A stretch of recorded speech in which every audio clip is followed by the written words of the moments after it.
Oi, boa noite. Aqui Daiane Rocha, professora do curso Aguiar e Rocha. Tô fazendo aqui um testezinho inicial, porque daqui a pouquinho, às 9 horas, a gente vai estar começando uma live. Mais uma live aqui para vocês, para quem nos acompanha. E essa live de hoje ela vai falar sobre cialometria. Na quinta-feira passada, a Cecília, né, que também faz parte comigo, junto comigo do curso Aguiar e Rocha, ela falou, a gente fez uma live muito interessante na quinta passada sobre síndrome de Sjögren, e um tema bastante comentado, foi muito legal, e a gente já tinha avisado aqui para vocês, na verdade a gente até avisou que seria quinta, e a gente teve que fazer uma modificaçãozinha, e essa live está acontecendo hoje. Às 9 em ponto eu começo a conversar com vocês um pouquinho, vão entrando aí para ver se está tudo ok, me deem um feedback sobre o áudio, se está ok o barulho, se está ok a imagem.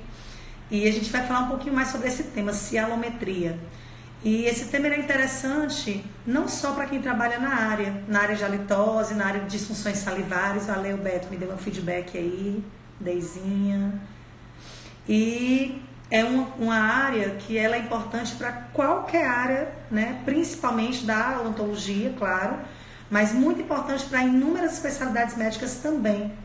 Né? Muitas vezes as pessoas, né, subjugam saliva como uma coisa pouco importante, é o cuspe, né? A gente tem nojo, muita gente tem nojo. A gente que trabalha com essa área de saliva adora saliva, somos saliva lovers, né? Como também somos halitose lovers, halitologia lovers.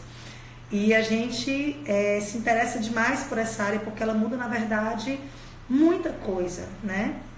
Então, assim, a gente vai estar daqui a pouquinho começando essa live, só esperando a imagem chegar, porque a gente marcou de 9 horas em ponto, né? Vamos ser bem pontuais, temos muita coisa legal para conversar. E é um bate-papo bem informal, então vocês podem fazer pergunta à vontade, se vocês tiverem qualquer dúvida durante, né, nossa conversa, nosso bate-papo, a gente está aqui à disposição, tá bom? Então, começando aqui, vendo algumas pessoas aqui entrando. E surgiram temas, a gente está querendo conversar com vocês aqui, na verdade, até a data do curso, sobre temas, assuntos que sejam relevantes para essa área de saliva e disfunções salivares, tudo que tem relação com isso. Na verdade, gente, é uma área que na odontologia, pelo menos, na medicina também, até onde a gente sabe, né, não se fala, né? Se fala muito pouco sobre anatomia de glândula, existe a glândula tal, mas só para por aí. E na odontologia, na prática clínica, saliva pra gente só é uma coisa que atrapalha muito, que a gente adora o sugador, porque tira a saliva ali do meio, a saliva é grossa, a saliva é muita, e na verdade a gente não entende o quão precioso esse líquido pode ser, e o quanto ele pode atrapalhar ou ajudar na nossa rotina diária, né? Então, assim, é uma área muito importante, que a gente realmente gosta demais, é muito apaixonada, porque é uma área que transforma o trabalho de qualquer pessoa que trabalhe nessa área, principalmente da odontologia, né? E que tenha relação direta com a alteração salivar, com a halitose também, é uma área correlata muito importante para essa questão da halitose. É uma pessoa que entrou aqui falando que, né, tem essa questão do mau hálito também. E a halitose é algo que a halitose e saliva tem tudo a ver, né? Então, assim, muito interessante. Ceci, minha amiga querida, minha parceirona, entrou, né? Em relação à qualidade de saliva, o Beto está perguntando aqui também. Bom, a gente vai começando aqui de maneira informal, não vou começar ainda agora a explanaçãozinha mesmo. Eu fiz um roteirinho para ir seguindo, para dar um norte aqui, como tem muita coisa. Boa noite, amiga. Como tem muita coisa aqui para a gente conversar e o tempo é pequeno, né? É só uma palhinhazinha sobre esse assunto que a gente gosta tanto de falar. Mas assim, a saliva, na verdade, ela tem que ser um fluido mais aquoso, bem abundante, tá certo? E tem que ser um fluido que lave, que irrigue, que hidrate a mucosa bucal, né? Como saber se a saliva é pouca? Vamos saber agora exatamente falando sobre isso. A gente vai ter algumas maneiras de avaliar a salivação, avaliar esses padrões de salivação, se é muito, se é pouco, se é uma saliva de boa qualidade, de má qualidade, e existem várias maneiras.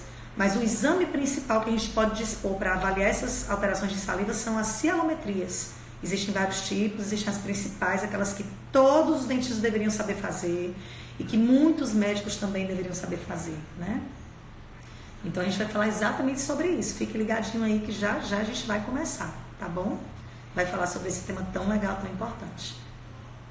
E Anderson, né? A gente vai já descobrir como é que a gente sabe se a saliva é pouca. E não é só ser pouca, é ser pouca e ser boa ou ruim, qualidade também é muito relevante, né? Flavinha, amor! Flavinha maravilhosa, já fez com a gente nosso curso de halitologia, né? Há um tempinho atrás, e vai agora fazer, vai nos dar o privilégio de estar conosco novamente no curso de saliva e disfunções salivares, né? Valeu, amor! Tão bom, gente, sabe, ver alunos que já fizeram outros cursos conosco e que estão lá confiando mais uma vez, firmes e fortes, e como parceiros da gente também, ensinando e aprendendo, né? Sobre vários temas, né? Flavinha é uma dessas pessoas. Valeu, amiga. Beber água para não ficar sem saliva, viu? Combustível de saliva fluida aquosa é o quê? H2O, água, né? Líquido. Então a gente tem que se hidratar muito bem.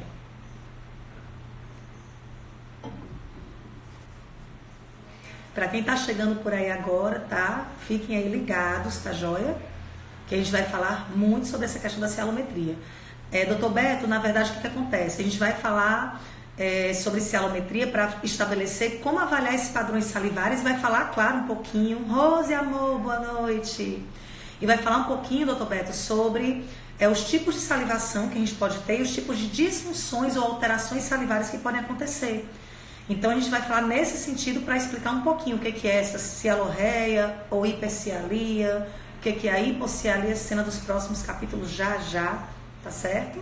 Então a gente vai falar também bastante sobre isso, tá bom? Aguarda aí um pouquinho que a gente vai já começar. Só para poder estar todo mundo ok, a gente combinou que seria 9 horas, então a gente realmente quer fazer com que seja no horário certinho, tá bom? Mas aguarda aí que a gente já vai conversar sobre isso. Se tiver qualquer outra dúvida que a gente possa ir bater um papinho antes, tá? Rose, amor. Que bom. Saudade de você, Rose, viu?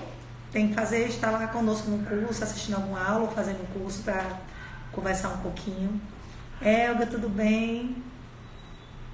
Laís. Boa noite, Laís.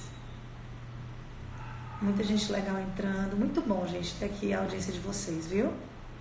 Oh, meu Deus. Vai sim, Laís, com certeza. Liga lá para a clínica pra gente ver o que pode fazer por ti, viu? Saudade também, Rose. Que a gente vai lá pro Recife, viu? Ver se a gente faz um cursinho por lá também. Ian, é Ianderson teu nome, né? Eu acho que é porque tem Ian.der.som. Né? Oh, meu Deus. Denise, amor! Denisezinha também tá com a gente há um tempão, já fez vários cursos nossos, cursos, né? O Aguiar Rocha, curso da H3 Odonto, que é com Cecília, e a outra parceira dela, Diana, também. Que legal, gente, muito legal. Muito interessante, muito bom estar vendo vocês aqui. E Anderson tinha feito uma pergunta em relação a alguma coisa. E Anderson, repete tua pergunta, querido. Manuzinha, ser humano maravilhoso, empolgada da vida. Nossa, gente boa demais. Que bom, gente, tanta gente boa. Boa noite. Boa noite, Denise. Tá joia, Anderson, te espero então, querido. Vai ser muito bem-vindo, viu? Mas assiste que a gente vai falar um pouquinho sobre várias coisas. Você talvez identifique já algumas coisinhas aqui nessa conversa que a gente vai ter hoje, viu? Oi, aluninha querida, amiga querida. Bom que os alunos, eles viram, no mínimo, colegas, mas, né, por que não, com o tempo, se Deus quiser, amigos também. Pessoas parceiras que ensinam muita gente também, que aprendem também um pouquinho da nossa experiência no dia a dia, né? Bom demais estar com vocês de novo. Tá quase na hora, né? Que horas são? Alguém diz aí pra mim a hora, porque meu celular tá ao vivo aqui, eu não consigo ver relógio. Alguém me ajuda aí, que horas são agora? Sim, estresse, ansiedade e sedentarismo afetam muito, tanto a quantidade como a qualidade de saliva, viu, Anderson? Bastante. Tudo que aumenta a adrenalina, principalmente essa questão do estresse e ansiedade, tudo que aumenta a adrenalina, esse hormôniozinho chamado adrenalina, ele vai ter uma relevância enorme, tá certo? 21 horas, então, podemos começar. Ceci, amiga, vamos lá então, entrar no ar formalmente agora, curso Aguiar Rocha. Podemos começar nossa live, 9 horas em ponto.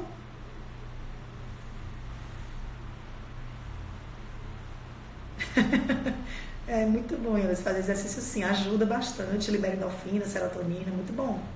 Diminuir a adrenalina nesse sentido, não pode ser esporte pesado, radical, que aí faz o contrário, aumenta a saliva, né? E não pode também desidratar demais, tá bom?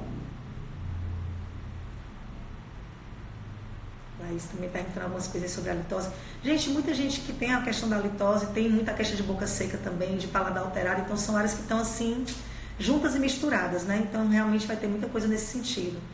E muitas vezes essa questão da litose ela acontece por conta disso, né? Vamos lá então, vamos começar? Estamos então ao vivo aqui às 9 horas no Instagram aqui do nosso curso Aguiar e Rocha, curso que é ministrado desde 2016 por mim, Daiane Rocha, e pela Cecília Aguiar, minha grande parceira, minha amiga do coração, minha irmã. E a gente está hoje aqui para falar da continuidade aqui a essas lives que a gente está fazendo agora prévias ao curso, para divulgar um pouquinho o nosso trabalho, né? E para informar melhor vocês sobre um tema que a gente é simplesmente apaixonada, né? O tema falado de saliva e disfunções salivares, alterações salivares. E dentro desse tema a gente falou na quinta passada com a Cecília, a gente começou as lives falando sobre síndrome de Sjögren, né? Uma alteração muito comum, né? Na verdade ela é pouco diagnosticada, mas ela é bastante comum sim. E a Cecília falou muito bem, inclusive está no nosso YouTube, tá? Depois no final eu vou colocar aqui para vocês o endereço direitinho. Cecília, se você puder colocar para mim aí o endereço que está no YouTube para quem quiser assistir a live passada da quinta-feira que você deu, né? E hoje a gente combinou e a gente está aqui agora, né? 9 horas em ponto, vamos começar então. E a nossa live de hoje é sobre um assunto que, infelizmente, a maioria das pessoas que trabalham na odontologia, muita gente na medicina não sabe nem o que é essa tal de cialometria, né? Na verdade, a gente, para falar sobre cialometria, a gente vai voltar um pouquinho só e vai falar um pouquinho primeiro sobre saliva, né? De uma maneira rápida, a gente vai dar uma introduçãozinha aqui para falar um pouquinho sobre como que é saliva, né? Vamos falar desse líquido tão chato ou precioso? Saliva, na verdade, não é tão chata assim. Saliva é fundamental, é imprescindível para a qualidade de qualquer trabalho na odontologia, para muitas alterações na medicina também, muitas áreas da medicina, como otorrino, como a parte, como o gastro, como reumatos, oncologia.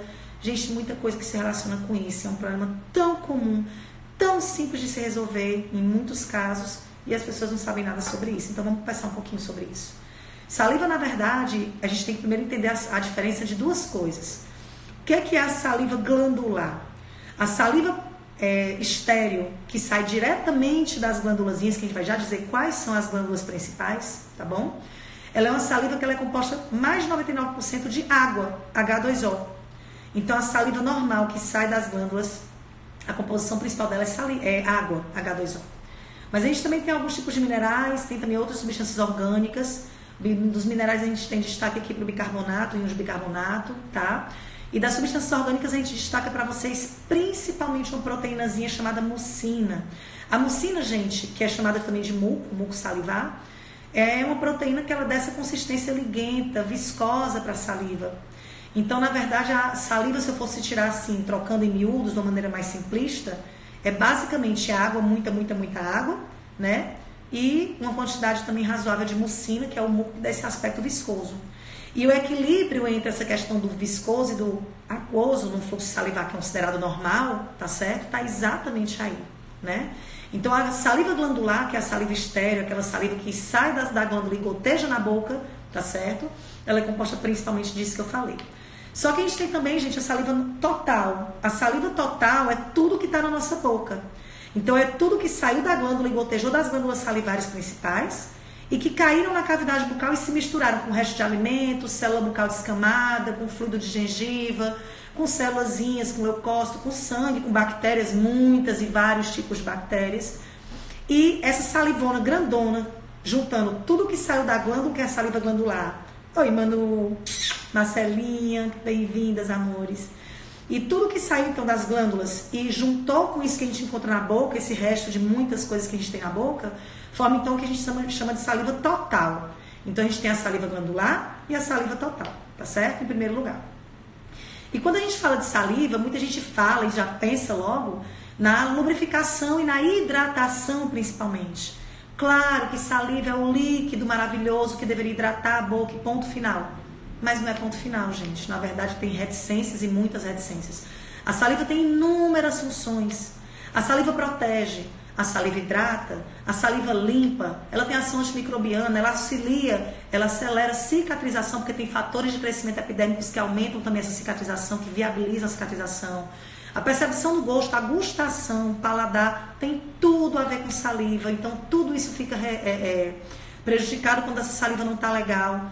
A remineralização dos dentes também passa por funções salivares, né? A diluição do suco gástrico que vem do estômago para quem tem refluxo é fundamental, para quem toma bebida muito ácida. Imagina uma pessoa que toma muito refrigerante, muita coisa ácida, se não existisse um equilíbrio, que a gente chama de função tampão da saliva, né? Que também é muito relevante. A fonação, a lubrificação, a deglutição, a mastigação. O bolo alimentar ele é feito quando você engloba essa saliva junto com o alimento, para formar o tal do bolo alimentar. Quem não tem saliva, comer, por exemplo, uma coisa muito seca, não consegue, né?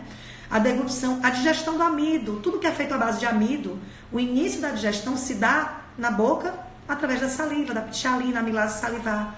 Então, gente, saliva é muito, muito, muito, muito importante. Eu poderia citar aqui a noite toda funções importantes da saliva. E essas funções da saliva, na verdade, quando a saliva falha, em especial quando eu tenho pouca saliva, mas também quando eu tenho saliva em excesso, e também quando eu tenho saliva com uma qualidade ruim, de um tipo ruim, tudo isso fica prejudicado. Todas essas funções ao mesmo tempo, elas vão ser prejudicadas. Maninho, meu maninho entrou agora também para prestigiar aqui, para ver se está tudo ok nessa live. Gente, olha, a dupla Daiane e Cecília é assim, ó. A parte tecnológica da dupla é a tia Cecília, não é a tia Dai. A tia Dai ama falar, adora conversar, adora bater papo, adora dar aula, mas não gosto dessa parte tecnológica. Mas eu tô começando agora a galgar um pouquinho mais de espaço nessa parte também, porque é importante, né? Então, na verdade, a gente tem que entender um pouquinho agora sobre o tipo de glândula que a gente tem na boca. A gente tem 2 grupos de glândulas na boca, então, para contextualizar um pouquinho vocês. A gente então tem as glândulas salivares maiores, que são as parótidas, as submandibulares e as sublinguais, que a gente chama aqui de subs. Vou falar então das subs, tá certo? Manuzinha. E temos as glândulas salivares menores. Olha essa Cecília, tem jeito pra tu. As glândulas salivares menores, gente, elas são glândulas menosprezadas e, na verdade, elas têm muita, muita, muita importância, tá bom?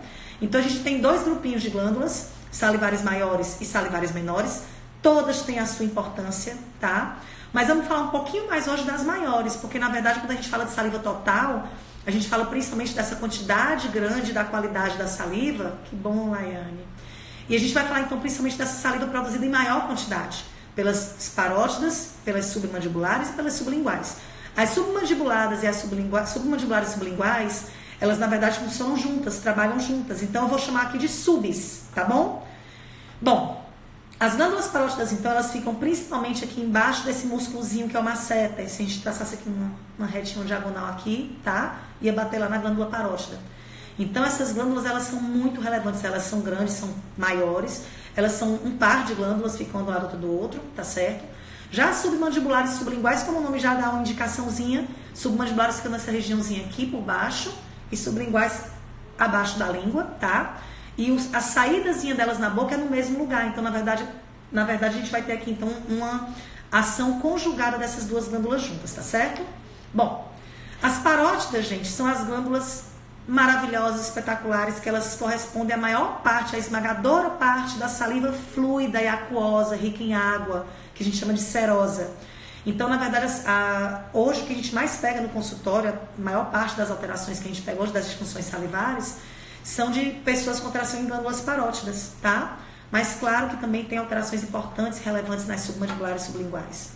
Então, a saliva rica em água, que é a saliva que hidrata, é principalmente produzida pelas glândulas parótidas, que vêm aos pares, hein? Um parzinho. Já as submandibulares e sublinguais, as subs, elas produzem saliva predominantemente viscosa, grossa, saliva rica em mucina. Lembra que eu falei da mucina lá atrás na composição da saliva? E essa proteínazinha chamada mucina, ela dá um aspecto mucoso, viscoso para a saliva. Então, aquela saliva grossa, mais gosmenta, né? Mas que é uma saliva que ela precisa existir. Mas a proporção normal da saliva deveria ser muito mais fluida e aquosa do que viscosa, tá certo? E a secreção salivar, então, tá bom? As glândulas salivares maiores, elas produzem, então, as parótidas, principalmente saliva fluida, as submandibulares sublinguais, principalmente saliva viscosa. As glândulas salivares menores, elas produzem principalmente saliva mista, tanto aquosa como viscosa, mas com predominância de saliva viscosa também. Então, na verdade, tanto as submandibulares quanto as sublinguais, quanto as glândulas salivares menores, de uma maneira geral, produzem em predominância aquela saliva de qualidade viscosa, mucosa. Enquanto que a parótida sozinha dá conta de toda a salivação aquosa, praticamente da maior parte dela que a gente produz então, tá bom? São glândulas muito importantes. As glândulas salivares menores, só para vocês entenderem um pouquinho, elas ficam na boca inteira, na boca toda, mas elas gotejam, gotículazinhas de saliva, elas molham superficialmente. Mas não dá para dizer que isso não é importante, apesar delas não produzirem um volume grande de saliva, porque, por exemplo, o paciente que ele tem um ressecamento bucal intenso, que a gente chama de xerostomia, vamos falar sobre isso já já, ele é um paciente que na hora que ele tem aqui esse molhamento superficial pequenininho das glândulas salivares menores, ele já sente um pouco mais de conforto. Bia, amor, que bom te ver por aqui. Então, o que acontece, gente? Essas glândulas salivares menores, elas também participam dessa hidratação celular na boca para melhorar o conforto bucal. Então, elas também são relevantes, tá bom? Vamos andando, então, aqui pra frente. E o que a gente tem que entender? Sempre que eu tiver na boca, no volume total, daquela saliva total, uma saliva de boa qualidade e de boa quantidade, em boa quantidade, aquela saliva fluida, aquosa e abundante, em quantidade normal, que a gente vai já ver o que é o normal, tá certo? Eu vou ter, então, uma boca que é lavada, que é hidratada. Enquanto quando eu tenho aquela saliva mais grossa, mais viscosa, em pequena quantidade, eu vou ter água empoçada, água estagnada. E água estagnada fede. Água estagnada, gente, não lubrifica, não hidrata, não lava. Ela acumula. Então, na verdade, a gente tem que sempre buscar uma salivação ideal em quantidade e em qualidade, tá certo? Então, eu tenho que ter na minha boca não água parada, estagnada, empoçada, mas água rio, aquele rio de água dentro da boca. E é disso que a gente vai falar agora para saber como é que identifica essas alterações, tá? Então, na verdade, muita gente não entende que alteração na salivação, disfunções salivares, que seria o nome correto, as disfunções nas glândulas salivares, gente, elas são muito importantes e muito comuns. Mas elas são mal diagnosticadas, porque saliva ainda é terra de ninguém. Nem dentista, nem médico, eles fazem celometria de rotina. Eles avaliam quantidade e qualidade salivar de rotina, porque a gente não aprende isso na faculdade. Isso é um crime federal, hediondo e inafiançável. Estudar saliva é importante para qualquer área da odontologia. E é importante para inúmeras áreas da medicina. Então, gente, elas não são pouco comuns. Elas são pouco diagnosticadas por falta de conhecimento profissional. E isso se dá porque a gente não tem isso na graduação. Isso é muito importante. Muita gente está perguntando as mesmas coisas. Josizinha, paciente linda, maravilhosa, amiga, querida. Gente, olha, então assim, essa aula de hoje, essa live de hoje, ela vai estar também disponível, tá certo? Por 24 horas no nosso Instagram ainda. E depois vai para o nosso YouTube. Então vocês vão ter acesso. Quem tiver interesse, é só entrar em contato com a gente aqui pelo nosso Instagram do curso ou pelo Instagram pessoal meu, da Cecília, que a gente manda o link para vocês, tá bom? Vamos andando aqui então.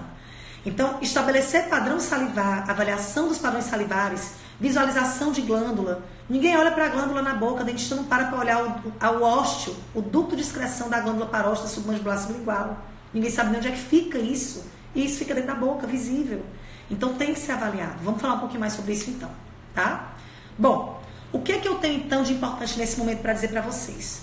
As alterações salivares, se vocês forem olhar para quem é da área da saúde, a gente tem um Código Internacional de Doenças, que é o CID, tá? Hoje está valendo aqui, então, o CID-10. E a gente tem códigos, inúmeros códigos para disfunções salivares. Tem código para alteração de pouca saliva, de muita saliva, alteração na glândula em si, na glândula parótida, na glândula submandibular sublingual. Mas a gente utiliza muito, né, a nível de estudo geral, de artigos, o código K11, que ele identifica alterações salivares gerais, de forma geral, tá certo? E a gente tem, então, alguns tipos de alteração salivar. Nós temos, então, alterações de quantidade de saliva e alterações de qualidade na saliva. As alterações de quantidade, primeiro, então, são a acialia, que seria a ausência praticamente total de saliva na boca, um fluxo muito, muito, muito reduzido.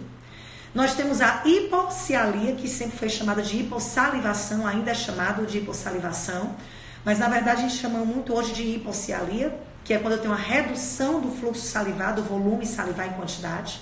E eu tenho o contrário, que é a hipercialia. Já a hipercialia seria, ou hipersalivação, seria uma alteração para mais. É mais saliva do que eu deveria ter em quantidade.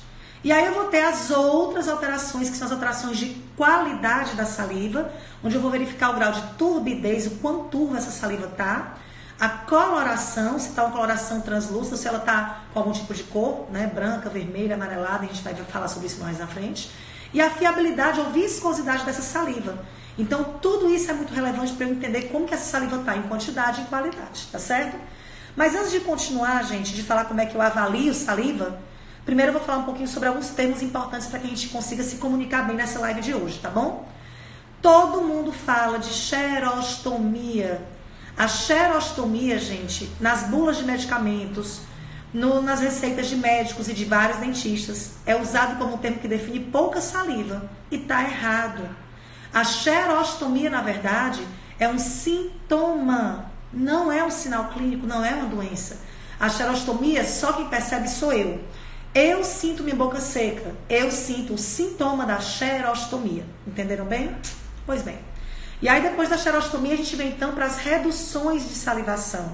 Eu tenho então a hipocialia ou hipossalivação, que é quando eu tenho uma diminuição do meu fluxo, do meu volume salivar em quantidade. Pode ser momentânea ou não, e pode ser por razões patológicas ou não.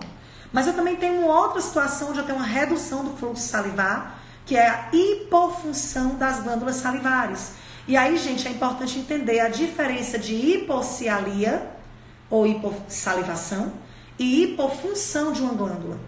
Eu posso ter uma redução do volume da saliva, diminuir minha saliva, porque, por exemplo, eu tomei uma bebida alcoólica. Eu não bebo, mas se eu tomei uma bebida alcoólica, se eu bochechei um bochecho com álcool, uma solução para bochecho com álcool, a minha saliva vai diminuir momentaneamente. Eu chamo isso de hipocialia. Mas se a minha glândula não funciona bem, a atividade funcional dela está prejudicada, e a gente tem como avaliar isso, aí eu vou ter um defeito na função da glândula. Isso é uma hipofunção glandular. Nesses dois casos, o meu fluxo salivar baixa, o volume de saliva produzido baixa. Então eu tenho que realmente entender o que está acontecendo para aprender a tratar, diagnosticar bem para tratar com eficiência, tá bom? E vamos para o contrário, eu também tenho o contrário aqui. Eu tenho então o excesso na quantidade de saliva, que é a hipercialia ou hipersalivação. Aqui eu realmente produzo saliva em quantidade a mais do que eu deveria. Então aqui eu vou ter situações ou patológicas ou não, doenças ou não, que causam essa alteração para mais. E eu tenho também uma coisa que é muito comum ser confundida com a hipercialia, gente. Abram bem os ouvidinhos aqui agora, tá? Existe a cialorreia, a babação ou drooling. Então, pessoas que têm, às vezes, saliva estagnada na boca porque tem vários tipos de debilidades, que não conseguem deglutir. Pessoas que têm alguns tipos de alterações neurológicas importantes. Algumas pessoas que não conseguem deglutir porque estão que têm doenças... que tem cuidados de home care, que tem alterações, pessoas que estão entubadas, que têm alterações graves neurológicas e que não conseguem deglutir de forma normal, algumas alterações, pacientes, por exemplo, com síndrome de Down, não conseguem deglutir, eles ficam babando. Será que baba porque tem muita saliva? Nem sempre. Muitas vezes essa pessoa não tem uma hipercialia, ela não tem excesso de saliva, mas ela tem uma saliva que ela não consegue deglutir, geralmente uma saliva mais grossa, mais viscosa, tá? Então essa saliva não consegue ser deglutida de forma correta. E aí eu vou ter então uma dificuldade, por exemplo, da musculatura da minha face para conseguir fazer esse movimento de deglutição salivar. Então eu posso ter a hipercialia real, tá? Doutor João falou comigo no começo falando sobre isso, que é a hipercialia. Mas eu tenho também a situação das pessoas que têm saliva muito grossa, principalmente, e que elas não têm capacidade por algum motivo de deglutir, que é a cialorreia. São coisas bem diferentes. A gente estava conversando até na live passada, é um dos temas que as pessoas querem ouvir falar. Essa questão da cialorreia e da hipercialia. Talvez seja o tema da nossa próxima live. Fiquem de olho aí, né? A gente vai depois fazer uma enquetezinha com vocês. Pois bem. Mas, gente, quando eu vou falar de saliva alterada, na verdade, eu tenho várias maneiras de avaliar o fluxo salivar. Várias. A cialometria, que é o tema da nossa aula de hoje, só é o principal deles e o mais completo, digamos assim. Mas eu posso fazer, por exemplo, uma anamnese rigorosa, importantíssima, e nessa anamnese eu tenho que pesquisar a sintomatologia do paciente. Tem queixa de boca seca, tem queixa de saliva em excesso, tem queixa de saliva grossa, né? Em que momento do dia essa boca fica mais seca? O que é que você costuma fazer que deixa a boca mais seca? A queixa principal seria essa, mas também tem o contrário, como eu falei. Então, questionar sinais e sintomas do paciente é muito importante, isso é a anamnese. Eu tenho também o exame bucal completo. Gente, exame bucal é um bicho papão das pessoas que fazem odontologia. Pois é, dentista não faz exame bucal do jeito correto? Calma. Dentista não faz exame bucal completo. Na verdade, a gente não aprendeu na faculdade a fazer avaliação de glândulas salivares, de células salivares, de hidratação celular da saliva, o que a saliva está fazendo na boca da pessoa. E isso a gente não aprendeu no odonto. Então, avaliar essa região toda de aspecto visual, avaliar aquela pessoa que tem aquele masseter bem desenvolvido, aquela pessoa bochechudona e que comprime essa glândula parótida e gera fadiga na glândula. Um paciente tem bruxismo intenso, gente, quem tem bruxismo, gera fadiga na glândula parótida e ela começa a parar de funcionar por causa do bruxismo. Então, quem trabalha na área de oclusão e que trabalha com bruxismo e não sabe disso, pessoas que trabalham com periodontia, que não sabe avaliar uma pessoa que tem pouca saliva, uma saliva de má qualidade, e é aquela pessoa que eu raspo o cálculo, que a gente chama de tártaro, para quem não é dentista, para quem não é da área da saúde, e esse tártaro volta. Se eu for a cada mês no dentista, todo mês está lá o tártarozinho lá crescendo de novo, aparecendo, proliferando novamente. E muitas vezes eu enxugo gelo, porque eu raspo, brigo com o meu paciente, não está escovando direito, não está usando fio dental. Gente, muitas vezes o próprio paciente não tem culpa, ele tem alteração salivar, e a gente que é da área da saúde, que é dentista, que é promotor de saúde bucal, não sabe disso. É aquele médico, aquele otorrino, que limpa o casel e ele volta. Casel amidaliano, aquelas bolinhas que fedem, que saem às vezes da garganta. Essas bolinhas também, muitas vezes, elas se formam com frequência alta, porque a saliva não está legal. E aí o otorrino tenta tratar o casel. Você tem que tratar o que gerou a formação acentuada do casel. Entende? Então, na área da saúde, para odonto e para medicina, entender sobre saliva, sobre suas alterações, sobre suas disfunções é extremamente importante. E não tem como a gente fugir disso. E é uma realidade hoje que não existe. Dentista nenhum sabe medir, avaliar, olhar a glândula, fazer uma ordenha na glândula, fazer uma palpação no ducto da glândula. O que é isso? É um bicho-papão.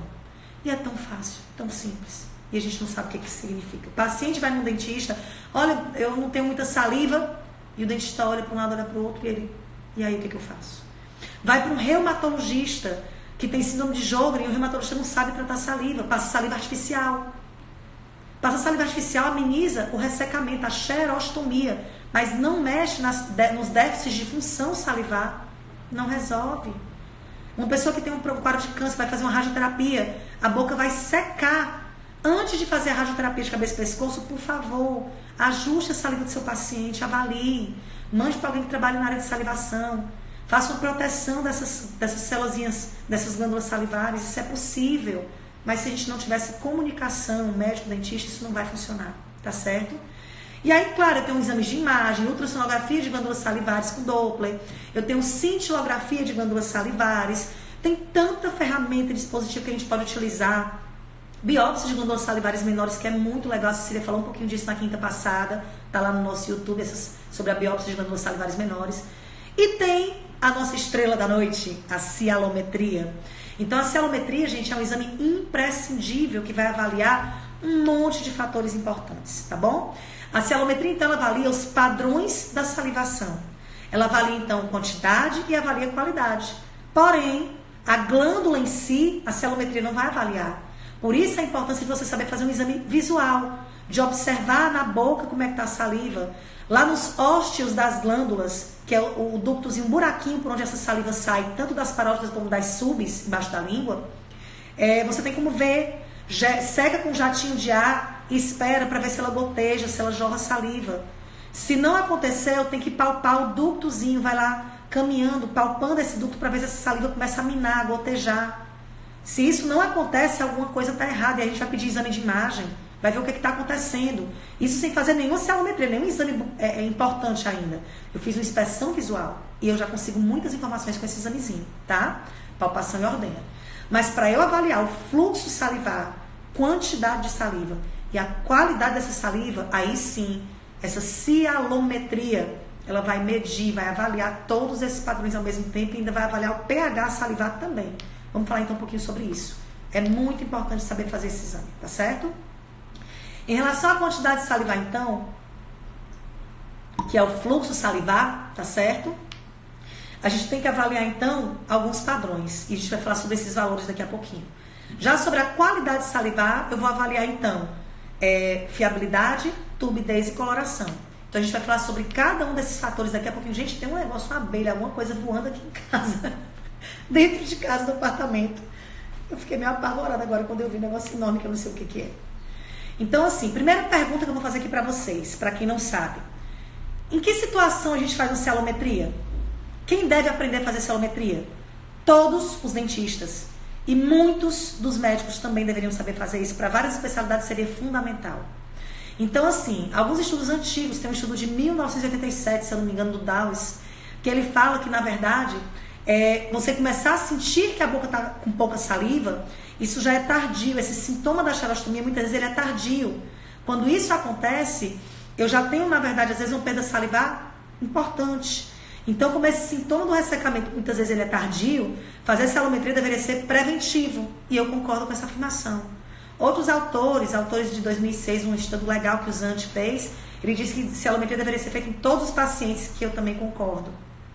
E é muito fácil. É um exame simples, rápido, barato e eficaz.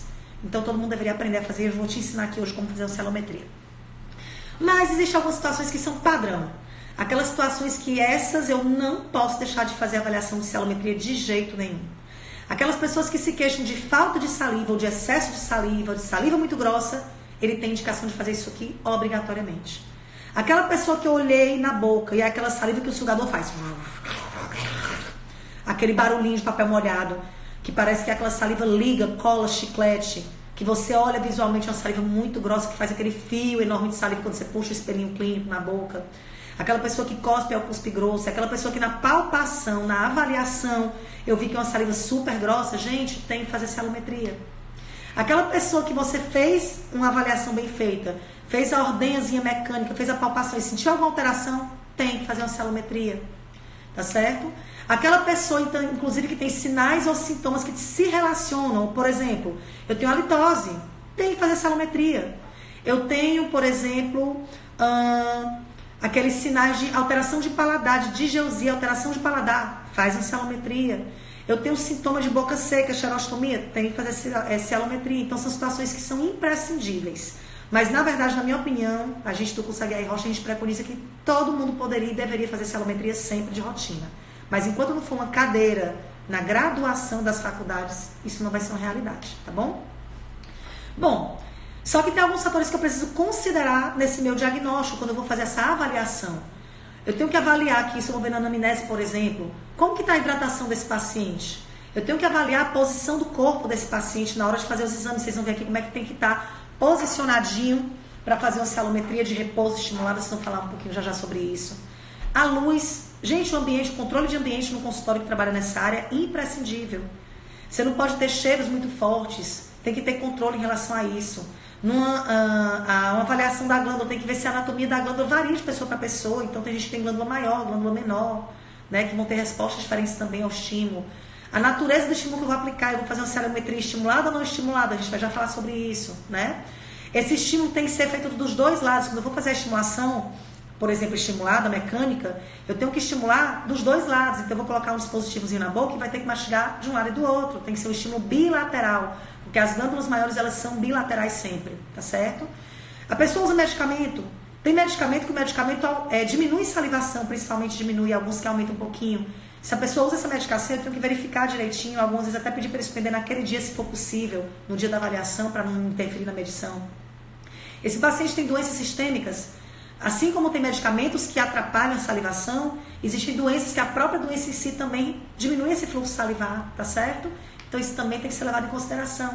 O período do dia, sempre que eu fizer uma avaliação de cialometria, se eu fiz sempre pela manhã, geralmente de manhã a gente costuma ter menos saliva, é o período que a gente tem menos saliva durante o dia. No período da tarde costuma ser o período que tem um fluxo salivar um pouco mais elevado e à noite ele cai mais um pouquinho novamente. Então, se eu faço sempre a celometria pela manhã, não mude, faça sempre pela manhã, sempre no horário mais próximo possível. Se eu fizer uma celometria pela primeira vez pela manhã e da segunda vez fizer à tarde, seguindo as mesmas regrinhas, no geral, o fluxo da tarde vai dar maior. Isso é enganação. Eu vou estar dizendo que o paciente que aumentou o volume salivar dele, e na verdade não foi isso que aconteceu. É que no período da tarde, tá certo? Costuma-se ter um pico de saliva mais alto. Então, eu sempre devo medir isso, fazer essa avaliação no mesmo período do dia, tá bom? E eu devo sempre registrar na ficha desse paciente para também ficar de olho em alguns outros fatores. O paciente usa droga? O paciente é fumante? Gente, quem fuma emite calor o tempo inteiro na boca.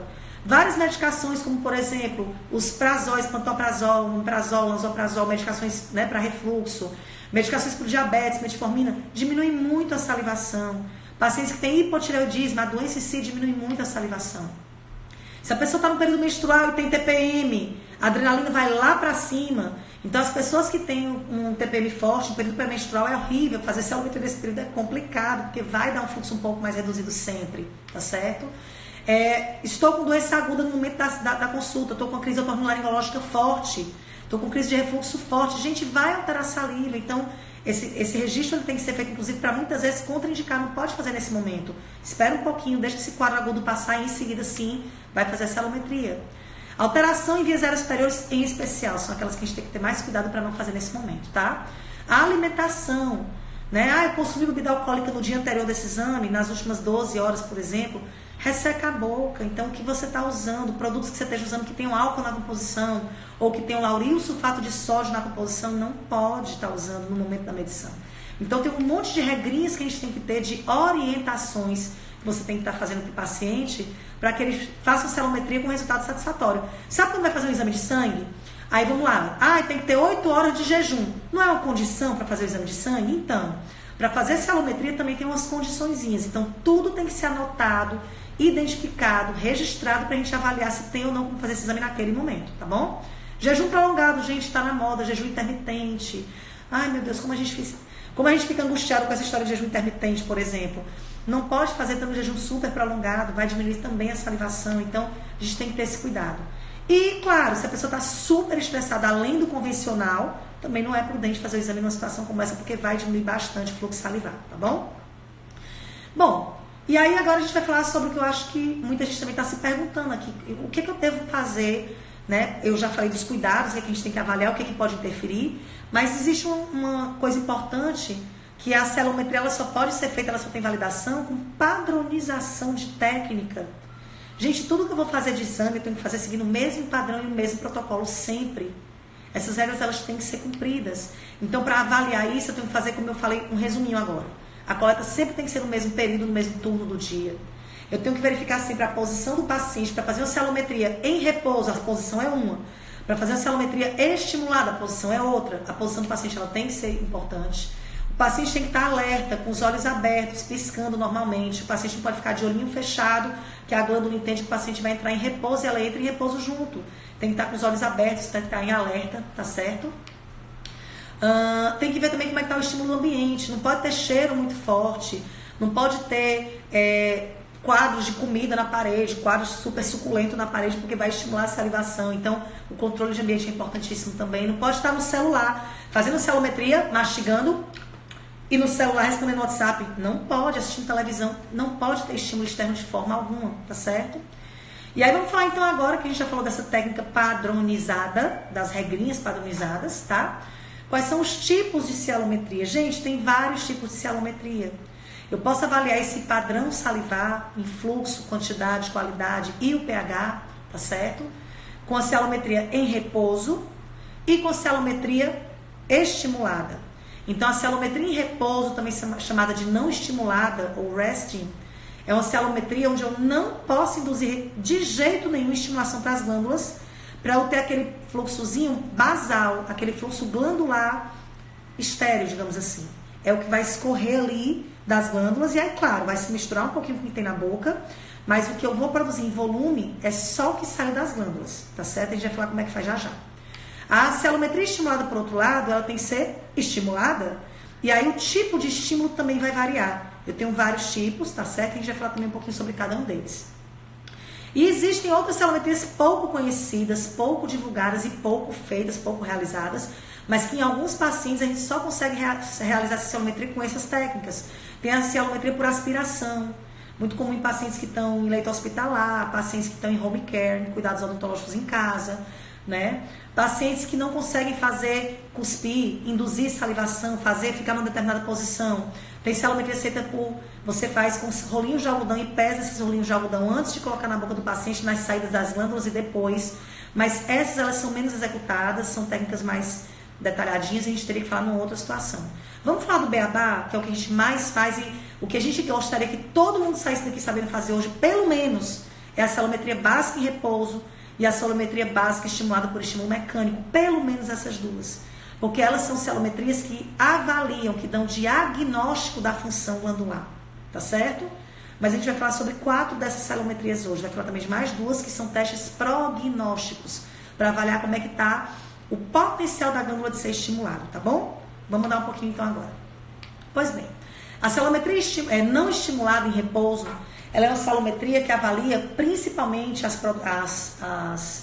saliva das glândulas submandibulares e sublinguais. Então, na hora que você avalia faz essa salometria em repouso, tá certo? Você avalia principalmente o que está descendo das glândulas, mas o que mais tem são as secreções das glândulas submandibulares e sublinguais. É o que eu mais avalio. Então, no geral, vai ser uma saliva mais grossa, mais viscosa e é para ser uma quantidade um pouco mais reduzida, sim. Então, é uma salivação que você vai ter que avaliar, tá certo? Eu vou já explicar como é que é a posição, vou tentar fazer aqui para vocês, para ver se vocês conseguem ver direitinho, tá bom? Vou colocar aqui umas coisas que eu trouxe para vocês aqui para frente, vou ter que fazer uma posiçãozinha direcionada, vamos ver se dá certo. Tá? Essa salometria não estimulada ou basal ou em repouso, gente, ela avalia o estímulo basal. Ela, na verdade, é a salivação mais, como é que eu posso dizer? É a mais importante, porque ela avalia a atividade funcional em repouso, sem ter nenhuma estimulação associada. Então, é uma saliva extremamente importante de ser avaliada. E muita gente, eu inclusive, por muito tempo, não fazia a avaliação da salometria não estimulada por muito tempo. E realmente é uma falha, tem que ser feita, tá certo? E aí, na estimulada, eu vou usar estimuladores que a gente também chama de cialogogos. E aí eu tenho vários tipos. Aqui, eu vou avaliar a saliva vendo a resposta após o estímulo. E aí eu tenho vários tipos de estímulo, tá certo? Então, aqui eu vou ver a função global das glândulas estimuladas, tá certo? Então, é um estímulo que geralmente vai produzir um fluxo maior, o volume geralmente é maior. No geral, costuma ser uma salivação mais fluida, mais aquosa, tá certo? E eu posso fazer isso com avaliação por estimulação mecânica, com estímulos mastigatórios. Eu posso fazer por avaliação gustatória, que é pelo sabor. E pode também avaliar por estímulos farmacológicos ou medicamentosos. São, então, 3 tipos de salivação estimulada principais, tá bom? E aqui, gente, eu vou estar falando um pouquinho para vocês agora, tá? Sobre os valores de referência, né? O que são, então, esses valores de referência da saliva? A gente tem aqui alguns padrões. Eu vou falar para vocês, então, de 2 valores de referência importantes. Esse talvez fosse importante vocês terem essa referenciazinha anotada. Então, se alguém tiver alguma dúvida, eu posso fazer depois um print dessa tabela de referência para ver o que seria o fluxo ideal. Mas sem fazer uma avaliação, você não vai saber se você tem ou não o fluxo ideal. Mas a gente tem os quadros que avaliam em repouso e de forma estimulada qual o valor ideal de saliva, qual o valor que seria para acialia, hipocialia, salivação ideal ou hipercialia no repouso, tá certo? E eu tenho também na salivação estimulada quais são os valores de salivação, que avaliam o que é uma acialia, uma hipocialia, e aí no caso da estimulada eu vou ter graus, eu vou ter então hipocialia leve, moderada ou severa, e vou ter então o nível de salivação ideal e também a hipercialia. Então eu vou ter sempre, beber um pouquinho d'água aqui sempre, para não secar muito minha boca. Olha, a Denise colocou agora, beba água, por favor, estou bebendo. Então eu vou ter aqui os padrões, que a Associação Brasileira de Halitose estipulou em 2009, num consenso que a gente fez com alguns profissionais que trabalham na área há muito tempo, e que esse consenso a gente até deve ter que rever de novo mais na frente, tá? E ele fala que a salivação ideal seria aproximadamente em repouso 0,4 aproximadamente ml por minuto. A salivação ideal estimulada varia entre 1,2 até 2,5 ml por minuto, tá? E eu e a Cecília, quando a gente foi montar nosso curso em 2016, a gente já fez uma outra avaliação, tá certo? E a gente avaliou com valores parecidos, mas um pouquinho diferentes, porque é o que a gente mais vê na prática clínica, no que a gente vê no dia a dia. A gente colocou então esse valor de salivação ideal para pacientes quando fazem a salometria em repouso, não estimulada, 0,6 ml por minuto na saliva ideal. E na estimulada, esse é parecido realmente com o da aba, de 1,2 a 2,5 ml por minuto na saliva estimulada. E o volume total de saliva, na média, que a maioria dos artigos trazem, tá certo? É que seria um volume total de saliva produzida ao longo do dia, tá? Nas 24 horas de um dia, entre 500 e 600 ml de saliva. Pode variar para mais ou para menos, mas o volume aproximado é esse. Então, assim, É importante saber esse valor de referência desde que você aprenda como é que você vai fazer a salometria, né? Então, o profissional que vai te atender, ele tem que saber fazer esse examezinho. Gente, a gente tem vários tipos de coisas que a gente vai usar para fazer essa salometria, né? Então, assim, a gente tem régua milimetrada para a gente poder fazer algumas avaliações do fio de salivação, por exemplo. Tem seringa que pode ser utilizada também, seringa grande, volumosa, para poder medir com a calibração milimetradazinha. Tem tubinhos, eu trouxe até alguns para mostrar para vocês aqui. Esse tubinho grande, né? Que é um tubinho milimetrado também, que é para fazer salometria. É muito comum para fazer essa salometria estimulada principalmente, mas essa boquinha é um pouco pequena. Então, assim, a gente trabalha também com esse tubinho, mas a gente trabalha muito hoje com copo de Becker, que é bem fácil de encontrar, baratinho, né? Bem grande a boca dele, porque para salivação, por exemplo, em repouso, você vai ficar com a cabeça baixa, eu vou já mostrar para vocês. E tem que caber, porque isso não vai escoar fora. Então, o ideal é que faça realmente com uma coisinha que tem um pouquinho mais larga. Algumas pessoas usam aquele tubo mais fininho e colocam, por exemplo, um funilzinho para poder coletar. Não pode perder nada dessa saliva, nem um pouquinho dessa saliva pode ser perdida, tá bom? Mas, enfim, são algumas das coisas que a gente utiliza. Para fazer a avaliação, a gente muitas vezes utiliza também essa plaquinha de Petri ou uma placa de vidro comum. Essa é melhor, um pouco melhor essa daqui. Facinho, barato de encontrar também. Para você colocar a salivazinha aqui, medir pH nesse local, fazer uma avaliação da fiabilidade com a seringazinha também aqui é muito importante. E aí tem as fitinhas de pH, tá? Fitinhas de pH, que a gente também utiliza. Tô só para ilustrar um pouquinho, para vocês verem, conhecerem um pouquinho aqui, tá? Um valorzinho de referência, não sei se vocês conseguem visualizar. Minha blusa é preta, talvez dê melhor aqui para ver. É uma fitinha que tem umas colorações e que muda de cor quando entra em contato com a saliva, para ver como é que tá esse pH, tá certo? Pois bem. Ai, Laís, eu já estudo isso há quase 19 anos. Vai fazer 19 anos em julho desse ano, viu? Estudar um bocadinho de tempo. Eu sou novinha porque eu comecei cedo, viu? Não é porque eu tô velha, não.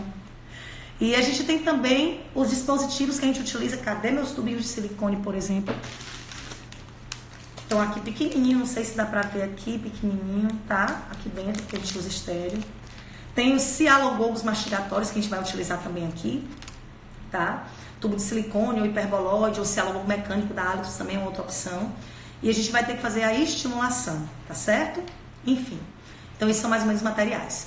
E aqui eu vou explicar para vocês agora alguns detalhes. A primeira coisa, vamos então falar só agora da cialometria em repouso ou não estimulada, que avalia principalmente a função das glândulas submandibulares e sublinguais, tá certo? Então, gente, vou ver se dá para vocês verem aqui direitinho. A pessoa que nessa cialometria em repouso, ela tem que ficar numa posição aqui, com o bracinho apoiado na mesa, com, né, o coletorzinho aqui embaixo da boca. Não pode estar de batom, hein, gente? Eu tô de batom aqui porque eu tô numa live, hein? Não pode estar de batom, não. E aí você vai colocar a boquinha pra baixo e deixar escoar a saliva da boca, tá certo? Até rindo. Então, olha só. Você vai colocar, então, aqui a saliva pra baixo. Ah, eu vou fazer, tá, gente? Vamos ver se cai aqui.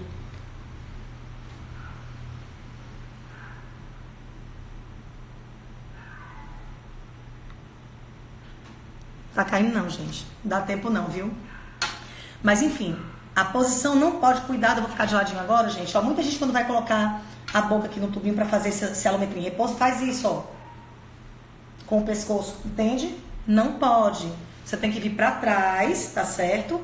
Vir o corpo pra trás, a cabeça pra frente e deixar a saliva escoar naturalmente. Engole a primeira saliva e vai começar então. Cronometra ali o tempinho, vou já dizer pra vocês quanto tempo. E fica nessa posição e vai deixando essa saliva escoar naturalmente, tá bom? E essa salivação, essa cialometria em repouso ou não estimulada, ela avalia principalmente função de submandibular e sublingual, tá certo? Então, paciente deglutivo, vamos então fazer a sequenciazinha aqui, como é que seria? Posição ereta, pezinho no chão, colunazinha reta inicialmente, curva pra frente, sem fazer isso no pescoço, é pra frente, e deixa essa saliva escoar. Marca no cronômetrozinho o tempo de 5 minutos, o paciente deglutiu primeiro e ele começa a fazer, tá certo? Essa coleta. A coleta você não pode deglutir saliva durante o exame, tem que ser 5 minutos babando, literalmente babando, tá certo? Deixando ela escorrer passivamente. Não pode ficar fazendo o biquinho para empurrar, porque estimula a parótida, tá certo? Pois bem. E aí em seguida, quando terminar, você vai só fazer um movimentozinho para empurrar de leve dentro do coletor, tá certo? A saliva que foi produzida, mas você não fez estímulo nenhum. E aí você vai pegar no final desses 5 minutinhos, isso no convencional, gente. Para cialometria convencional, 5 minutos, tá? De cialometria. Mas uma coisa que a tia Ceci falou na aula passada, na live passada, se a gente estiver pesquisando para síndrome de Sjögren, tá com desconfiança que o paciente está com síndrome de Sjögren, não pode fazer essa coleta somente por 5 minutos, não. Tem que ser por quantos minutos? Eu quero ver se alguém lembra. Vamos lá? Tia Ceci, tu não pode falar. Quando eu vou fazer a cialometria em repouso não estimulada para um paciente que eu suspeito que tenha síndrome de Sjögren, tá? Eu tenho que fazer essa coleta não por 5 minutos, mas por quantos minutos? Alguém aí fala para mim, alguém que assistiu a live passada. Gabriela, Gabizinha, 15 minutos, muito bem. Então aí a gente vai fazer uma coleta por um tempo mais prolongado para dar mais tempo descer, escoar essa saliva e a gente avaliar. Terminou isso, vai pegar uma seringazinha, coletar toda essa saliva. Denise também acertou, muito bem. Flavinha também, aluninhas todas acertam. Beijinho para vocês, que bom, que orgulho. Bom, então o que acontece? Verinha, Gabriela é a Verinha? Não entendi nada, enfim. Vamos lá para concentrar aqui. Então você vai coletar toda a saliva aqui, tá? Para ver quantos ml foi feito, tá certo? Quantos ml foi produzido. E você divide esse resultado por 5 ou por 15, né? Se você tiver feito por 15 minutos. E você vai ter o resultado em ml por minuto. E aí você vai lá na tabelinha de referência e avalia quanto é que foi a quantidade, o volume salivar coletado. E aí você vai ver como é que foi. Carmen, a nossa Carmen maravilhosa também acertou que é 15 minutos. Muito bem. Olha que orgulho de ti, mulher. Então, o que acontece? Fez a coleta, avaliou o volume, viu lá se tem ou não tem a hipocialia, né, da glândula. Vai ver se está tendo a diminuição. Entendi, Gabriela, a Verinha, tá bom. Então, o que acontece? Olha, foi a primeira que respondeu. Verinha, tu é danada, viu, bichinha? Essa cialometria, então, em repouso, você vai avaliar, então, primeiro esse volume salivar. E em seguida você vai colocar, por exemplo, com a seringa, um pouquinho dessa salivazinha aqui, tá? No placa de PET, por exemplo. Vai colocar a fitinha de pH para verificar como é que foi o pH nessa coleta que você fez. Em alguns casos, se a coleta for com um volume significativo, você pode fazer com pHmetro digital também. E esse pHmetro você vai inserir o bulbo dele aqui dentro para avaliar. Mas, no geral, nessa coleta de repouso, em muitos pacientes, a quantidade que tem não é suficiente para fazer a avaliação com pHmetro. Então, você coloca aqui um pouco de saliva na placazinha e coloca a fitinha de pH para poder ver como é que está o pH da saliva daquele paciente. Também é muito importante entender sobre essa questão do pH. A gente vai poder falar muito sobre isso hoje não, mas vamos já dar uma partezinha. E aí você vai também avaliar na plaquinha, tá? No tubinho inicialmente, primeiro, como é que foi também a qualidade da saliva. E você vai avaliar a turbidez, se está turvo, se não está turvo, quanto está turvo. Vai avaliar também a fiabilidade, o grau de viscosidade, fazendo por isso a gente usa a reguinha para ver quantos milímetros está tendo ali de fio formado e se está tendo ou não uma coloração diferenciada. Está cheio de coisinha branquinha, que são células descamadas geralmente, que é mucina. Ela está avermelhada, então tem sangue. O que está acontecendo? Será que o paciente se mordeu durante a coleta? Será que ele tem uma gengivite muito intensa, doença periodontal? Né? Então tem que ter cuidado com isso também, tá certo? Bom, em algumas situações, gente, vai ter muita espuma nessa saliva. E a espuma, na verdade, a gente nunca sabe se ela vai ou não se transformar em saliva se você estourar. Então é comum também muitas pessoas, eu tenho feito também com uma certa frequência agora, a prática do uso da simeticona, que é o Luftal, né? Que essa simeticona, ela estoura essas bolhas, tá certo?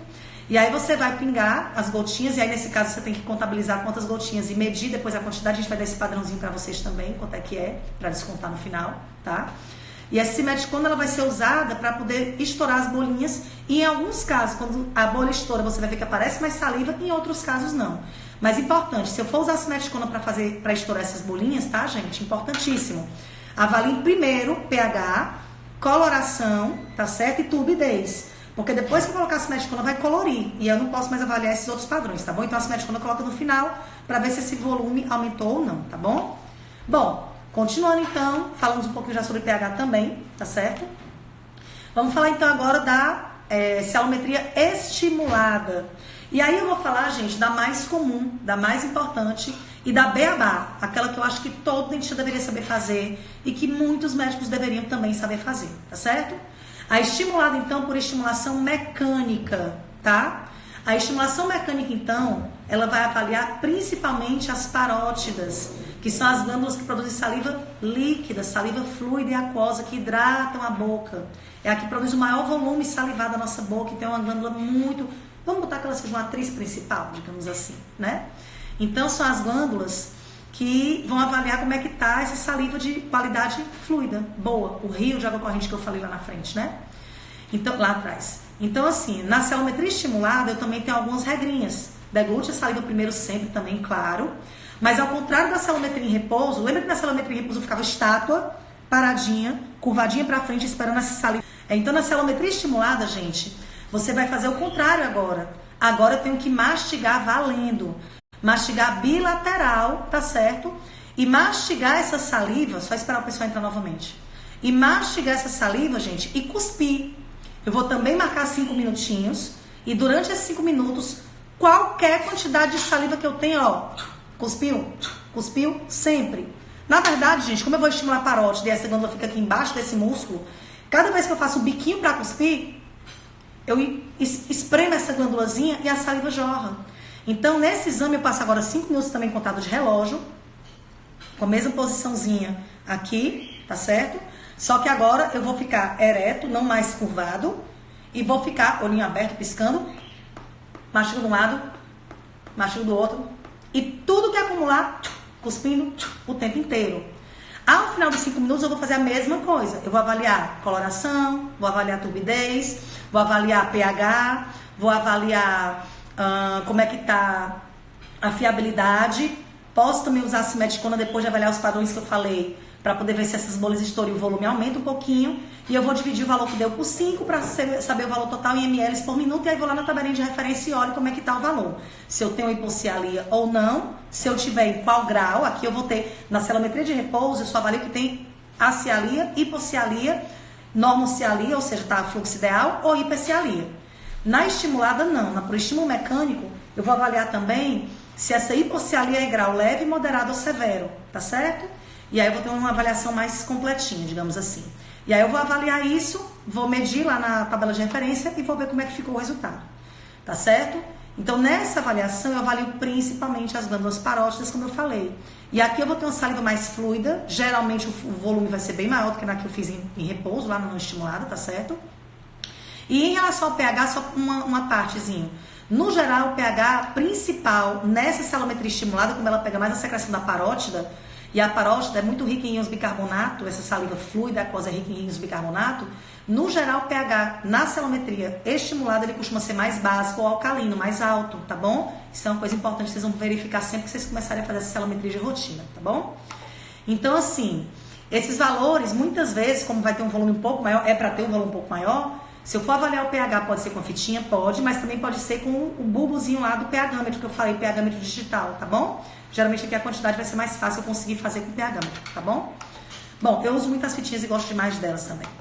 Então, assim, eu já falei então um pouquinho aqui sobre a não estimulada em repouso. Falei também sobre a estimulada por estímulo mecânico. E esses dois exames são imprescindíveis para avaliar esse fluxo salivar completo, esse padrão de quantidade e qualidade. Mas eles avaliam principalmente a função glandular.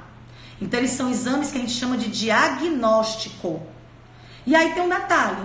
Como que eu vou tratar se eu não sei como é que é o prognóstico? Se eu não tenho condição de saber, o que essa glândula é capaz de produzir? Se eu estimular essa parótida, será que ela ainda tem função residual?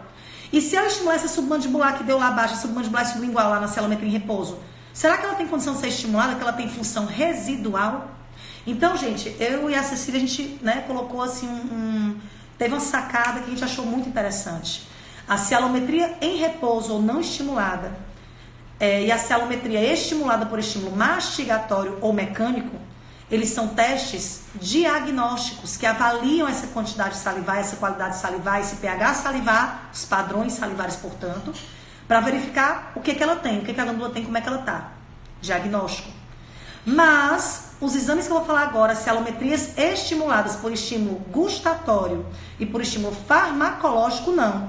Elas são testes prognósticos que avaliam a função residual que as glândulas parótidas e submandibulares e sublinguais têm. Então, quanto eu vou conseguir estimular nessas glândulas? Então, entendem que se eu pego um paciente, por exemplo, que eu faço uma avaliação, e na avaliação com o estímulo gustatório, que vai avaliar a função residual das submandibulares e sublinguais. Vou falar para vocês agora sobre isso. E ele deu um aumento enorme de saliva quando eu fiz essa estimulação. Isso quer dizer que as glândulas submandibulares e sublinguais desse paciente, elas estão produzindo pouquinho, estão com hipocialia, mas que o potencial de resposta dessas glândulas é é show. Então eu vou ter menos trabalho com esse paciente, tá certo? No final eu vou fazer uma coisinha aqui para vocês verem, para ver se vocês entenderam bem, tá bom?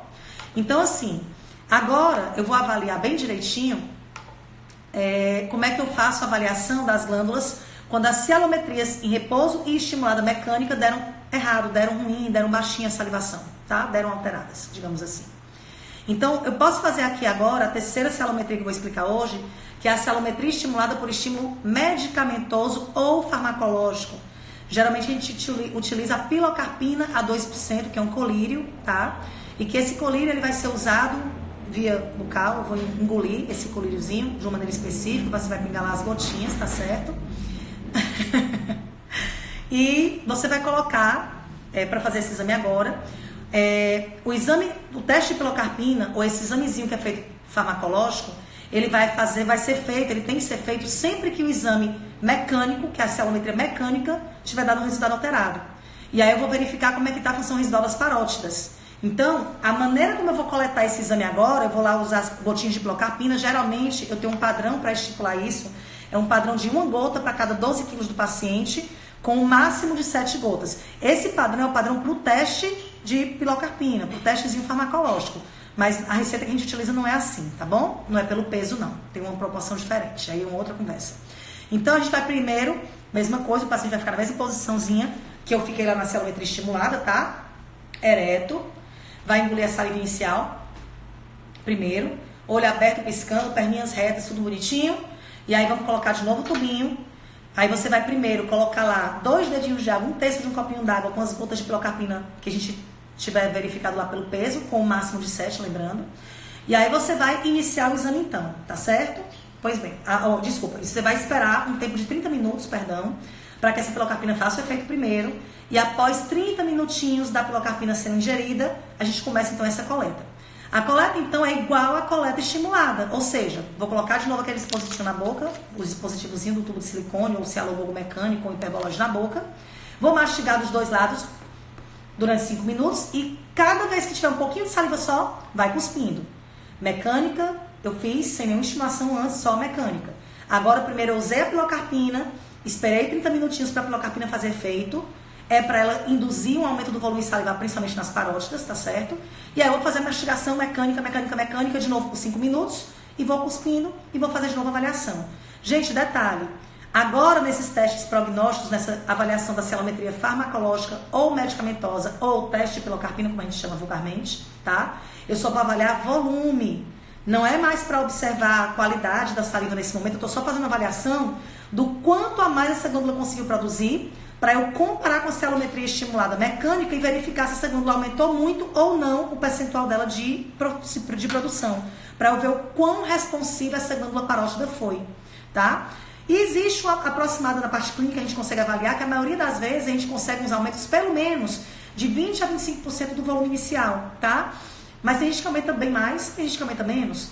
Mas o certo é que para eu dizer que a glândula tem função residual e que eu posso estimular que ela vai responder, eu preciso fazer esse teste e tem que subir. Tem que ter uma resposta. Eu faço um teste de pilocarpina num paciente, depois ele ter feito uma cialometria em estimulada. Ele fez lá e a cialometria dele deu 0,8 ml por minuto, que é um grau moderado de hipocialia, tá? E aí eu faço estímulo com pilocarpina, faço lá tudo bonitinho, coleto de novo e quando eu olho tem 0,8 de novo, não subiu nada com pilocarpina, alguma coisa está errada. E aí muitas vezes eu vou fazer esses exames de diagnóstico, o exame da cintilografia, por exemplo, para ver o que está acontecendo. Tem pacientes que não sobe nada, que a glândula não tem resposta nenhuma. Gente, se a glândula não responde, como é que eu estimulo? Ela não vai responder. Então, fazer esse teste de prognóstico para eu ver como é que está a resposta glandular é fundamental. Mas agora eu falei do teste de pilocarpina, que avalia para comparar. Eu comparei, então, o teste de pilocarpina com o resultado que eu tive lá na cialometria estimulada por estímulo mecânico. Eu avaliei parótida nesses 2 exames. Vamos agora sair daqui, vamos entrar agora em outra cialometria, tá certo? Que é a cialometria estimulada por estímulo gustatório. Por estímulo gustatório, gente, é uma outra situação. Eu agora vou avaliar principalmente a função de submandibular e sublingual, ou seja, se eu fiz a cialometria em repouso, não estimulada lá atrás, aquela que eu fico lá com a boca aberta babando lá no copinho, e ela deu alterada, eu vou ver como é que está a resposta das glândulas submandibulares e sublinguais fazendo esse teste agora estimulado com ácido cítrico. Então a coleta também é igual a não estimulada. Eu vou ficar do mesmo jeitinho aqui pra frente, deixando essa salivinha escoar por 5 minutos. Porém, eu agora vou induzir o estímulo com as gotinhas de ácido cítrico. Até trouxe aqui pra vocês, né? Aqui, nesse caso, eu tenho uma outra soluçãozinha que é de ácido cítrico com ácido málico. Mas eu tenho também manipulada, eu uso muito no meu consultório também manipulada, que é de ácido cítrico a 2%, tá? E essa solução você vai fazer, você vai marcar o tempo de 5 minutos e a cada 1 minuto você vai começar o exame colocando as gotinhas, tá certo? Do ácido cítrico, ou ácido cítrico e málico juntos, tá certo? E você vai colocar essas gotinhas, então 3 gotinhas no primeiro minuto, que a gente chama de tempo zero. E aí o paciente botou as 3 gotinhas e começa a contar os 5 minutos, ele vai aqui, ó, coletando na mesma posição, pra frente, deixando o babá escorrer. Deu 1 minuto, o paciente levanta rapidinho aqui a boca, você pinga mais 3 gotinhas, volta. Deu mais 1 minuto, tô fazendo 5 minutos seguidos, hein? E a cada 1 minuto, contando do T0, que é o tempo zero, 3 gotinhas, até terminar os 5 minutos. A cada 1 minuto, então, eu fiz 5 vezes essa aplicação das 3 gotinhas. E aí você vai depois descontar o valor dessa gotinha, quanto é que deu, tá certo? Geralmente você desconta 0,1 ml. Eu já sei esse valor certinho aqui pra vocês, pra ter anotadinho aqui. Eu nunca decoro esse valor que tem que descontar. Tanto na simeticona como no ácido cítrico você tem que descontar o valor para não contar ele também, senão você vai estar burlando o exame, né? E aí no final, você vai medir o quanto que aumentou. Gente, a gente faz essa prática de cielometria, a gente faz todas as cielometrias à prática em cada aluno no curso. Vocês não têm noção, tem gente que aumenta 700% no volume de submandibular e sublingual. Aquela pessoa que dá 0,10, 0,12 de saliva não estimulada, e quando você faz o teste lá com ácido cítrico, vai para 1,2, 1,6. Parece mágica. Então, quer dizer o quê? Que essas suas glândulas estão dodóis, estão lá com uma produção baixa, mas que elas estão loucas para ser estimuladas e com isso elas ficarem curadas, tá certo? E essa hipocialia se transformar numa salivação ideal de submandibular e sublingual. Então, esse testezinho que eu faço com ácido cítrico, ele vai verificar para mim, tá certo? Quanto de saliva a mais eu consegui produzir depois do estímulo nas submandibulares e sublinguais, que é o estímulo gustatório. Então eu vou comparar o teste diagnóstico da cielometria não estimulada ou em repouso que eu fiz primeiro, para avaliar submandibular e sublingual, e vou fazer o teste prognóstico do ácido cítrico, né, do cialoglobo gustatório, para verificar o quanto essa glândula respondeu ao meu estímulo. E com isso eu vou ver como é que é a resposta glandular ao tratamento que eu vou fazer. E eu vou saber se eu vou fazer um tratamento mais conservador, um tratamento mais agressivo. Eu brinco no consultório, quem é do Nordeste vai entender, quem não é do Nordeste vai ficar achando esquisitíssimo. Eu digo, olha, é o seguinte, eu tenho que ver se eu tenho que fazer na tua glândula um tratamento mais conservadorzinho, um tratamentozinho light e tal, suavezinho, ou se eu tenho que dar uma voadora no peito da glândula para ela poder começar a produzir saliva. Então, esse potencial de resposta vai ser dito, vai ser verificado com essas 2 cielometrias que eu falei agora. Cielometria estimulada por estímulo gustatório e cielometria estimulada por estímulo farmacológico ou medicamentoso, com o teste de pilocarpina. Então, são 4 cielometriazinhas que a gente falou hoje, tá? E que cada uma delas vai ter uma situação diferente, vai avaliar uma glândula diferente e vai avaliar, né? E Anderson entendeu tudo, ele é do Ceará, então vou dar uma voadora nos peitos da glândula, para entrar com tudo no tratamento da uma voadora, né, Anderson? E a gente vai verificar então como é que vai essas funções glandulares, tá? Só uma coisa que eu fiquei devendo aqui pra vocês, quando eu vou descontar, então, quando eu pingo as gotinhas de ácido cítrico, tá certo? Deixa eu pescar aqui no meu roteirinho, pra ver quanto é que a gente desconta. 0,5 ml, pronto, gente, eu nunca lembro, arretada. Eu nunca lembro esse valor decorado, mas como tem, a gente quando faz a ficha clínica, a gente tem uma tabelinha de referência, e na hora que eu tenho a tabela de referência, no finalzinho dela tem assim, caso tenha usado simeticona, descontar o valorzinho lá da simeticona. Vai ter isso por escrito na ficha clínica. A gente orienta o nosso profissional a fazer dessa forma. Da mesma forma, se eu fizer o estímulo com ácido cítrico, tem lá no finalzinho, tem que descontar 0,05 ml também, para eu não contabilizar as gotinhas lá que eu coloco, tá certo? Entenderam então direitinho como é que funciona? Entenderam o que é teste prognóstico e teste diagnóstico de cielometria, tá bom? É 0,033 ml por gota, né? Então no final dá 0,05 ml de saliva que a gente desconta. Bom, e aí só para falar um pouquinho mais, que eu falei pouco da qualidade, gente, como que eu classifico a qualidade da saliva, então, para vocês entenderem um pouquinho melhor? Colocando então ou esse tubinho aqui, ou a plaquinha de Petri contra a luz, geralmente contra a luz, eu vou verificar a coloração dessa saliva. A coloração ideal é translúcida. Translúcida, gente, é como se fosse água de coco. A água de coco, ela não é cristalina como a água H2O. Ela é mais leitosinha, digamos assim. Mas permite visibilidade, total de um lado pro outro do tubinho. Eu até dou sempre uma dica para os alunos, né? A gente pega esse tubinho e coloca uma marcaçãozinha, por exemplo, com a caneta preta permanente, aquelas de CD, tá? E aí quando você põe contra a luz, se ela tá muito turva, com a coloração bem esbranquiçada, por exemplo, e com a turbidez acentuada, eu não consigo ver nada de um lado pro outro do tubinho, tá? É uma saliva densa, turva, com coloração às vezes esbranquiçada, né? Então a coloração e a turbidez, elas são verificadas assim, olhando contra a luz e vendo o tubinho desse jeito, tá bom? Já a fiabilidade, tá? No geral, tá bom? Eu verifico sempre colocando o êmbolozinho da seringa, não trouxe a seringa, esqueci. O êmbolozinho da seringa aqui, naquele volumezinho de saliva que eu coloquei aqui, e fazendo aqui, pressiona um pouquinho, levanta, para ir vendo quanto que é esse fio. E aí também tem uma referência de quanto é que é o fio ideal, tá certo? Para verificar então como é que tá o grau de fiabilidade ou viscosidade da saliva. E com isso eu avalio quantidade e qualidade de salivar, não esquecendo também do pH salivar que eu também avaliei lá atrás, tá bom? E aí você vai verificar como é que estão os padrões de saliva do seu paciente, tá bom? Bom, eu acho que sobre o que eu tinha que falar nessa parte de cialometria, porque na verdade a intenção era essa, né? Falei tudo direitinho. Quando a gente vai trabalhar nessa área, né? Quem for fazer o curso vai saber isso direitinho. E quem tiver alguma dúvida pessoal pode também perguntar, que a gente vai dar uns toques para vocês, claro. Qual é o valor de referência ideal? A gente pode passar essa tabelinha para vocês sem problema, não tem problema nenhum. Mas a gente tem que ter uma fiabilidade ideal. Turbidez tem que ser ausente, eu tenho que ter uma saliva límpida, tá? Eu tenho que ter uma saliva com fiabilidade normal, fiozinho ideal. Eu tenho que ter uma saliva com volume alto o suficiente e hidratada, líquida o suficiente também, tá certo?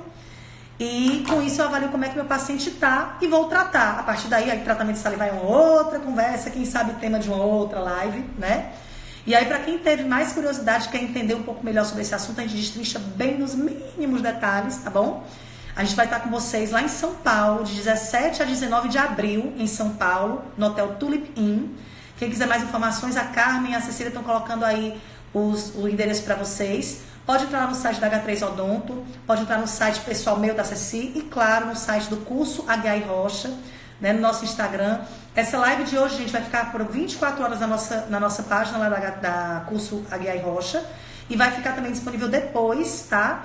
No YouTube, na íntegra, para quem tiver perdido, quem quiser. Olha, lembrei de um paciente aqui, nossa, lembrei de um amigo que trabalha nessa área. Dá a dica então para assistir a gente lá, para tirar dúvida, tá bom? A gente está à disposição de vocês, gente. Vamos agora, né, descansar um pouquinho. Tô morta com farofa aqui, né? Jantei rápido, então vou comer mais um pouquinho agora também, que eu tô varada de fome, tá bom? E eu espero que tenha sido útil para vocês, espero que tenha sido bom, espero que tenha sido legal, espero que vocês tenham aproveitado bastante. E a gente está aqui para qualquer dúvida e, claro, para quem tem mais interesse, entendeu que saliva é muito, muito, muito importante para tudo na área da odontologia e para muita coisa na área da medicina também. Médicos, dentistas estão convidados a fazer nosso curso lá em São Paulo, 17 a 19 de abril, e a gente espera por vocês lá. Boa noite para todo mundo, obrigada por terem me aguentado até agora, tá? Por terem aguentado minha eletricidade aqui, porque eu falo muito rápido, fico me bloqueando para falar mais devagar um pouquinho. Ceci, amiga, beijo para ti. Amigos, família, aluninhos maravilhosos, queridos parceiros, colegas, muito obrigado, tá certo? Tá? Verinha, quando termina a de repouso, você junta tudo só fazendo empurrando de leve e deixa escoar, não é cuspir, tá bom? Beijo grande pra vocês, gente. Vou desligar agora, vou salvar aqui. Beijo enorme pra vocês, boa noite, fiquem com Deus, ótima semana, viu? Beijo pra todos, bye bye.